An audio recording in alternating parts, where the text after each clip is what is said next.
আজকের 2 দিনের সওয়ালের রক্তচোখা বিএনপি ভয় পাবে না। এনসিপি জামাত দীর্ঘদিনের পরীক্ষিত বিএনপি গত 17 বছর জামাত কোথায় ছিল, 17 বছর এনসিপি কোথায় ছিল, বৈষম্য ছাত্র আন্দোলন কোথায় ছিল, 24শে জুলাই আন্দোলনের যে বৈষম্য ছাত্র জনতা আন্দোলন ছিল তারও নেতৃত্ব দিয়েছে আমাদের ভারপ্রাপ্ত চেয়ারম্যান তারেক রহমান।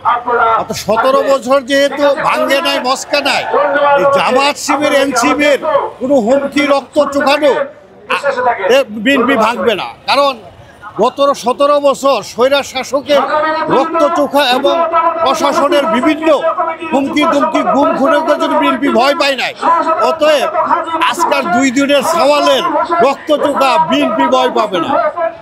আমরা এই ভারপ্রাপ্ত চেয়ারম্যান তারেক রহমানকে নিয়ে এই বাচ্চা ছেলেরা এবং জামাত শিবির যে কটূক্তি করেছেন তার তীব্র নিন্দা জানায়। শহীদ প্রেসিডেন্ট জিয়াউর রহমানকে নিয়ে যে ধরনের আচরণ করেছেন, যে ধরনের বক্তব্য দিয়েছেন, যে ধরনের ন্যাক্কার জন্য তার তীব্র নিন্দা জানায়।